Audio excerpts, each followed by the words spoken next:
नमस्कार दोस्तों, ब्रुकवेल रियल्टी में आपका स्वागत है। दोस्तों, आज हम बात करने वाले हैं सूरत के रियल एस्टेट मार्केट की, और जिनसे हम बात करने वाले हैं उनका मैं आपको परिचय दे दूं।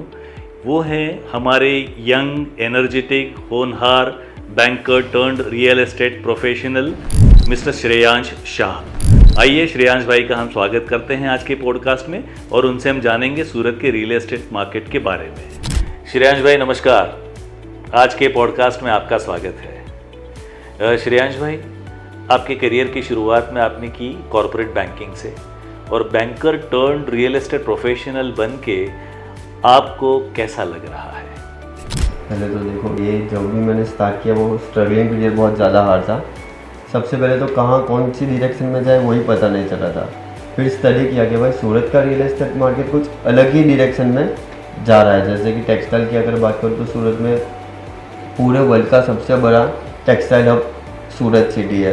सबसे बड़ा डायमंड हब, डायमंड बूज के नाम से जाना जाता है, पूरे वर्ल्ड का सबसे बड़ा, वो भी सूरत में आ गया है। जैसे कि कॉर्पोरेट ऑफिस वगैरह जो बढ़ रही है, एंटरप्रेन्योर्स जो बढ़ रहे हैं, जो न्यू स्टार्टअप ज़्यादा सूरत की हो रहे हैं, वो एंगल से अगर देखने हम जाए तो सूरत का ग्रोथ रियल एस्टेट में बहुत ज़्यादा लग रहा था, और वही सोच के रियल एस्टेट में एंट्री की थी। बहुत बढ़िया श्रेयांश भाई, आपके जैसे यंग और एनर्जेटिक प्रोफेशनल्स की सूरत के रियल एस्टेट मार्केट को बहुत ज़रूरत है। अगर मैं आपसे पूछूं कि बैंकिंग सेक्टर से रियल एस्टेट प्रोफेशन में आने के बाद आपको क्या क्या चैलेंजेस फेस हुए?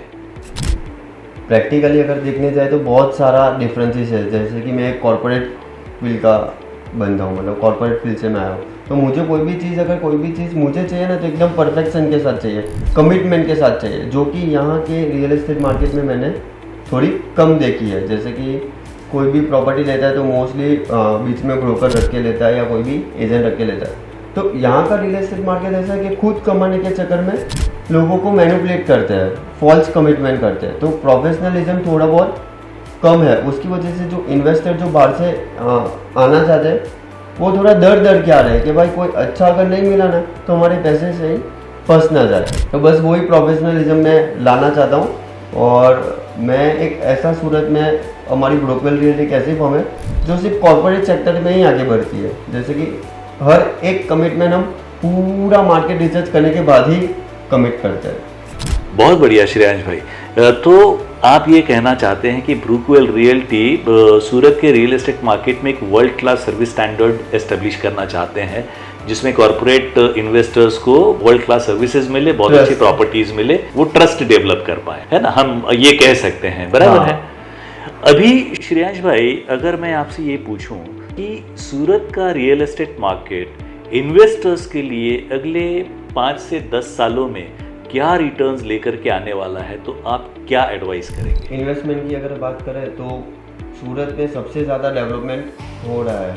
इन्वेस्टमेंट की अगर मैं बात करूँ तो सूरत एक अकेली सिटी ऐसी है जो इन्वेस्टमेंट के लिए पहले नंबर पे है, और आगे 10 साल में सूरत का इन्वेस्टमेंट आगे बढ़ने वाला है। वो ऑलमोस्ट बहुत ही ज़्यादा ब्राइट फ्यूचर होने वाला है। अगर हम ये सोचें कि पूरी दुनिया में से इन्वेस्टर्स सूरत में आके रियल एस्टेट में इन्वेस्ट करते हैं, तो अगर किसी को सूरत में इन्वेस्टमेंट करना हो तो उन्हें कैसे कंसल्टेंट्स या कैसे ब्रोकर्स से संपर्क करना चाहिए? सबसे ज़्यादा इम्पोर्टेंट चीज़ यही है कि अगर वो लोग यहाँ पर आते हैं सूरत में फॉर इन्वेस्टमेंट, तो उनको एक ऐसी कंपनी से करना चाहिए जो कि पहले तो रजिस्टर हो, और उनको बहुत ज़्यादा नॉलेज हो कि वो सामने गाइड कर सके। वो लोग सिर्फ अपना प्रॉफिट ना देखें कि आप इधर डाल दो फिर हम बैठे हैं, फिर पैसा डालने के बाद ना वो दिखते हैं ना कोई और दिखता है।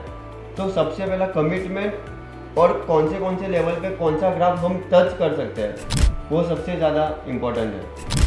कमिटमेंट वाले कंपनी से ही टाइप करना चाहिए। बहुत बढ़िया श्रेयांश भाई, और मैं ये 100% कॉन्फिडेंस के साथ में कह सकता हूँ कि ब्रुकवेल रियल्टी ने रियल में पिछले 2 साल में एक अच्छा सर्विस स्टैंडर्ड एस्टेब्लिश किया है। उसमें मैं आपसे ये अगर पूछना चाहूँ कि लोग ज़्यादा इन्वेस्टमेंट अगर करते हैं वो कमर्शियल प्रॉपर्टीज़ में करते हैं या हाउसिंग सेक्टर में करते हैं? अगर उनको लॉन्ग लास्टिंग सिर्फ लाइफ टाइम उनको बस रेंटेड इनकम ही लेनी है तो कॉमर्शियल में जाते हैं। और ऐसा देखना है कि भाई अभी पैसा है तो अभी इन्वेस्ट कर देता हूँ, फिर रेडी टू मूव होगा या 2 साल में मैं तुरंत बेच दूंगा, तो रेसिडेंशियल में करना चाहिए। परफेक्ट है। तो अगर मैं इन्वेस्टर नहीं हूँ, मुझे इन्वेस्टमेंट के लिए परचेज नहीं करनी है प्रॉपर्टी, लेकिन मुझे खुद के कंजम्पशन के लिए या कमर्शियल प्रॉपर्टी परचेज करनी है या मुझे हाउस लेना है, अपार्टमेंट लेना है, तो मुझे क्या क्या चीज़ें ध्यान में रखनी चाहिए श्रेयांश भाई? अगर आपका प्लानिंग ऐसा है कि मुझे अभी परचेस करना है लेकिन अभी मैं रेडी नहीं हूँ वो प्रॉपर्टी यूज़ करने के लिए, तो आपको ऐसी एरिया में लेना चाहिए जो एरिया आज से 3 या 4 साल के बाद डेवलप होने जा रहा है। तो उसका एक तो सबसे पहले तो आपको बहुत ज़्यादा ग्रोथ मिलेगा, आपको मार्केट रेट से बहुत ज़्यादा कम रेट में मिलेगी, तो वही एक आपके लिए सबसे ज़्यादा फायदा है। बहुत बढ़िया। और मुझे कॉमर्शियल प्रॉपर्टी में अगर इन्वेस्टमेंट करना, इन्वेस्टमेंट इन द सेंस मैं ये पूछना चाहता हूँ कि मुझे कोई बिजनेस अभी नहीं शुरू करना है, लेकिन मैं ये सोच रहा हूँ कि अगले 4 से 5 सालों में अभी जो मैं काम कर रहा हूँ उसमें से अलग हट के एक नया बिजनेस शुरू करूँगा, तो मुझे कैसे कमर्शियल प्रोजेक्ट्स में जाना चाहिए? सबसे पहले अगर आप वर्किंग एज अ प्रोफेशनल हो तो आपको कॉर्पोरेट ऑफिसेस पसंद करनी चाहिए, जो कि पूरा कॉर्पोरेट सेक्टर से ही भरा हो, क्योंकि वो आपकी पर्सनालिटी को भी चेंज कर देगा और वहाँ पे आपको जो भी नेबर्स या जो भी कोई भी मिलेगा ना, वो भी बहुत ज़्यादा प्रोफेशनल्स होंगे। और आप अभी सिर्फ सोच रहे हो और आप ऐसा सोच रहे हो कि भाई 2-4 साल के बाद मैं यूज़ करूँगा, तो आपको ऑफकोर्स डेवलपिंग एरिया में ही जाना चाहिए। अगर प्रैक्टिकली बात करें तो बहुत सारे बिल्डर्स ऐसे हैं जो एरिया डेवलप करने से पहले ही प्रॉपर्टी डेवलप करना चालू कर देते हैं या तो प्लानिंग चालू कर देते हैं, तो ऑफकोर्स आपको वहाँ जाना चाहिए। बहुत बढ़िया श्रेयांश भाई। अगर मुझे सच में अभी मैं जिस घर में रहता हूँ वो घर अपग्रेड करना है और मैं ऐसा सोच रहा हूँ कि मुझे 1.5 या 2 करोड़ के बजट में अगर घर लेना है, तो मुझे कैसी प्रॉपर्टी लेनी चाहिए और कैसी एमिनिटीज़ के ऊपर ध्यान रखना चाहिए, बिल्डर्स को कैसे मुझे सिलेक्ट करना चाहिए? सबसे ज़्यादा इम्पोर्टेंट यही चीज़ है कि अगर आप कोई प्रॉपर्टी रहने के लिए, यूज़ करने के लिए लेने वाले हो, तो सबसे ज़्यादा इम्पोर्टेंट चीज़ होती है बिल्डर, उसकी ब्रांड वैल्यू, और सबसे ज़्यादा इम्पोर्टेंट चीज़ है कैंपस, कि जो चीज़ में आप पैसा लगाने जा रहे हो वो कैंपस कैसा होगा और कितना वो लोग डेवलप करके देंगे। और चौथी चीज़ क्वालिटी, कि वो लोग क्या क्वालिटी यूज़ करने वाले हैं। तो अगर आप फ्यूचर में भी अगर वो यूज़ करने के लिए मतलब आप रहने जाओगे, तो अगर आप फर्नीचर करोगे या कुछ भी, तो ना भेज का दिक्कत आना चाहिए, फर्नीचर करोगे तो ना कुछ और का प्रॉब्लम आना चाहिए। जैसे कि मैंने बहुत सारे डीलर्स में देखा है कि रहने जाते जाते तो पूरी टाइल्स निकल जाती है, भेज आ जाता है, वो सिरामिक मतलब नल्स वगैरह सब निकल जाते हैं। तो ये सबसे ज़्यादा इम्पोर्टेंट चीज़ होती है कि आप कौन से बिल्डर में जा रहे हो और कैसा परचेस करना चाहिए आपको। ये तो बहुत सही बात है आपने बताई, क्योंकि मैं जहाँ तक औरों के बारे में भी जानता हूँ, जो मेरे परिचित हैं, फ्रेंड्स हैं या रिलेटिव्स हैं, अपना घर लेने से पहले इन सब बातों के बारे में ज़्यादा सोचते नहीं है। वो जाकर के ये जो आप कौन सा अपार्टमेंट बोलते हैं, बिल्डर्स अपार्टमेंट जो बना करके रखते हैं सैंपल, तो सैंपल फ्लैट को विजिट करके वो उसके ऊपर से इमेज बना लेते हैं कि भाई इस प्रोजेक्ट में मुझे ये बेनिफिट मिलेंगे और वो घर ले लेते हैं। लेकिन बाद में ऐसा होता है कि बिल्डर्स ने जो कमिट किया होता है वो सारी चीज़ें पूरी तरीके से आ नहीं पाती हैं। तो ऐसा अवॉइड करने के लिए हमें क्या करना चाहिए?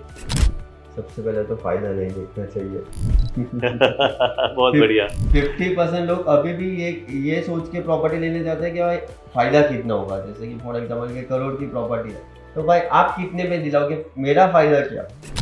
वो फायदा देखने में 2 साल के बाद वापस रीसेल में निकल जाती है प्रॉपर्टी कि भाई जो आए वो 80 में भी दे देंगे। तो सबसे पहले तो फायदा नहीं देखना चाहिए, बिल्डर की क्वालिटी और वो सब हर एक एंगल पे चेक करना चाहिए, जो कि यहाँ के कोई ब्रोकर्स पहले चेक ही नहीं करवाते हैं। सूरत में सिर्फ एक लॉटी ऐसी ब्रोकवेल रियल्टी मेरी फॉर्म है जो आपको लेने से पहले बिल्डर जो क्वालिटी यूज़ करने वाला है वो हर एक फ्लोर की इंस्पेक्शन प्लस वास्तु भी प्रॉपर चेक करवाता है। ये हुई ना बात एक्चुअली। मतलब मैं अगर मेरे दोस्तों को रिकमेंड करना चाहूँ या फ्रेंड्स को या रिलेटिव्स को बताना चाहूँ, तो मैं ज़रूर ये बताऊँगा कि ब्रुकवेल रियल्टी से ही या उनके जैसे ही जो एस्टेब्लिश्ड रियल एस्टेट प्रोफेशनल है, जो अपनी फील्ड में एक्सपर्ट है, उनके ज़रिए ही कोई प्रॉपर्टी का डील करना चाहिए। अभी श्रेयांश भाई, मैं आपसे ये पूछना चाहूँगा कि अगर हम लोग सूरत के अपकमिंग मार्केट्स देखें, तो आप कौन कौन से एरिया में अच्छा फ्यूचर देखते हैं जिसमें मुझे अपने लिए घर लेना हो, अपने खुद के लिए या इन्वेस्टमेंट के लिए प्रॉपर्टी लेनी हो, चाहे मैं सूरत से हूँ, चाहे मैं बाहर की कंट्री से आता हूँ, चाहे मैं ऑलरेडी किसी भी पार्ट से हूँ और सूरत में आता हूँ, तो कौन कौन से एरिया में मुझे प्रॉपर्टीज देखनी? टॉप मोस्ट बेसिक में सेकंड वीआईपी ओके, और कॉमर्शियल के लिए देख रहे हो तो भी सेकंड वीआईपी। ऐसा क्यों? डेवलप हुआ नहीं है और अभी सिर्फ ऐसी अपडेट है कि सेकंड वीआईपी डेवलप होना स्टार्ट हो चुका है। ओके, अगर वो सेकंड वीआईपी रोड डेवलप होगा ना तो 200 फीट का रोड है, तो 200 फीट पे कैसा डेवलपमेंट आएगा? ऐसा सोचते हैं कि मोस्टली जहाँ रेसिडेंस होगा उसके नियर बाय बहुत इजीली मूव कर सकता है। यही एरिया आपने अच्छा, मैं अगर आपसे ये पूछूं कि डायमंड बुर्स जो बना है उसके अगल बगल में जो एरियाज या जो नए प्रोजेक्ट्स आ रहे हैं वो कैसे प्रोस्पेक्ट्स के साथ में आ रहे हैं?